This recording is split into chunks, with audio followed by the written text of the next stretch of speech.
All right, everyone, it's time to talk about the rancidity of leftists, that is. I'm going to start using the term communists, generally speaking, because I notice that there's really not much of a difference between like Mamdani and AOC and the things that they're proposing and things that you would see behind the Iron Curtain back in, I don't know, 1960 or something like that. It definitely weighs on me, the gravity of the situation. We have political movements that are being taken seriously within US politics, and I can't answer for other countries generally. I'm on the up and up with regards to the Netherlands and a few other countries, but generally speaking, it's more situational. You react to it and you say such and such a thing has happened, and here's my take on it, knowing what I do. But I am only one person, so I'm not capable of keeping up with all of geopolitics within the world, like the Maldives or something like that, on a day-to-day basis. There's not enough time in the day. Trust me, I wish I had more hours in the day, then I'd be even more on the up and up. But the leftists within Western culture really have become a stumbling block to actual progress. The irony is that a lot of these people will label themselves as progressive. Now, what does this entail? This is Linguistics 101, by the way. It entails the idea that we are making progress, that our platform, our ideology, stands for something better than we currently have, that we're progressing. This is not actual reality, though. The situations that they want to create, the ideology that they're pushing, basically is not progressive, it's actually regressive. It dates back more than a century. It goes back to Karl Marx back in the 1800s more than anything else. And everything else is just a diaspora of that. So you imagine it's like evolution. Politics evolves the same way that biological life forms do. You have that original sort of seed that was planted, and a plant grew. I mean, a shitty plant in Karl Marx's case, but you get what I mean. And then it was bred slowly over time, and there was a diaspora from that were selected for different things. So when we talk about democratic socialism, so-called, it doesn't really exist, but they use that term, progressivism, what we're seeing is nothing more than sanitized offshoots of the original communism.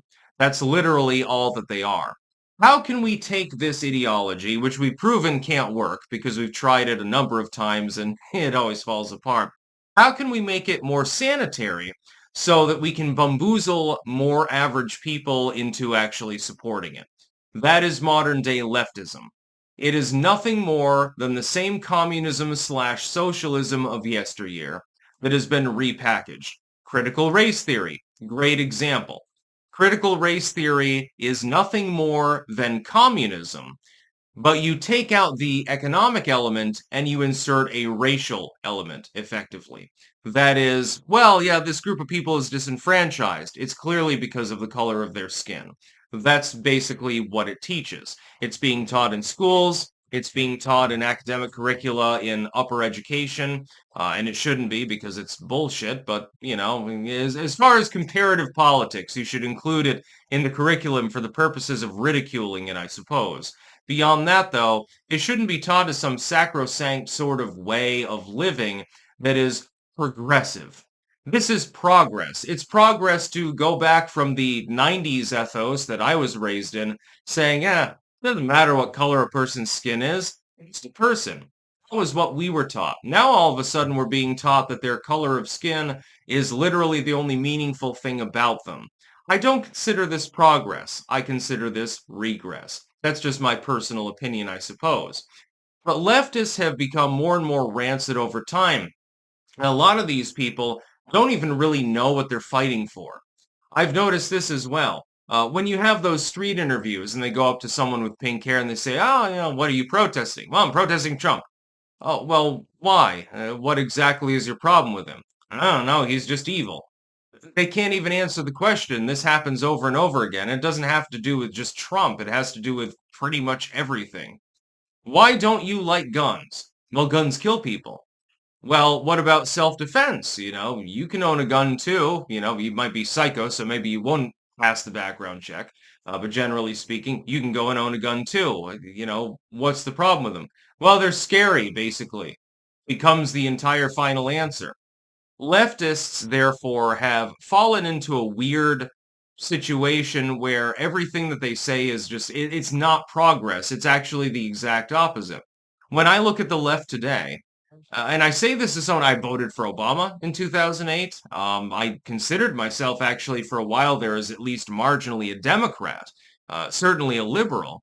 But then I realized what was wrong with what they were peddling and how far they were getting from that initial ethos, which was anti-war. We don't want censorship online or elsewhere.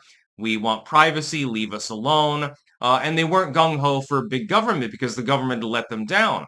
That ethos had completely burned away by the middle of the 2010s.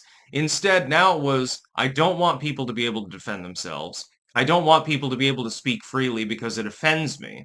Free expression is bad and it's disinfo. It's terroristic stuff. They started sounding like Bush Republicans to me. That's one of the reasons why I left that shit behind. Leftists just can't get it right. And right now, keep in mind, they're still under the broad umbrella of the Democratic Party. They're under the broad umbrella of a party that encapsulates neoliberalism, not leftoidism. Leftism is the afterthought, basically. Vote for us and we'll give you a tiny amount of what you want. And the neoliberals are fundamentally right in doing so because if they gave people like AOC and Bernie Sanders and Mamdani everything that they wanted, the economy would collapse and the country would be in complete disarray. So they can't do that. But they keep whining and dining them anyway and telling them they're great and petting them on the head. I wonder if leftoids know. The same neoliberals that are funding your causes, at least on the sly, through shell companies usually. You do realize that they hate you, don't you? They absolutely despise you. They don't stand for any of the things that you stand for. I don't think that they're intelligent enough, sadly, to actually acknowledge this. I don't think that it's possible for them to do so. Leftoidism is a cancer, effectively. Communism is a cancer that must be excised from the world and hurled off into the abyss, basically. But unfortunately, it's difficult to do that because, again, the way in which you would do that is basically through public action, through the populace. The populace has to grow a pair and take care of it themselves. It's very difficult to do so situationally, in the legal sense, and also economically, because it's difficult to get ahead under a so-called progressive economy that isn't causing any progress. And so people need to band together and defend their communities, form, I would say, I would argue, syndicalism or something like that. Something to preempt the state entirely. Make it useless, make it vestigial in many aspects of life. If we can accomplish that, then fighting leftism is a lot easier because then the leftists can't really use the authoritarian levers of government to oppress people. It becomes a lot harder when everyone is trading amongst themselves, cash-free, of course, and therefore tax-free. And, old mama over there, she has a bunch of chickens, she supplies the eggs, and Joe over there, he's really good at canning, and Jim over there, he really likes growing vegetables and stuff, and you form together sort of a syndicated sort of thing. This would cut out the government from half of the things that it's involved in everyone's life, and therefore it would be much more difficult for the government to be able to be used by the leftoids for abusive purposes. That's about all. Peace out.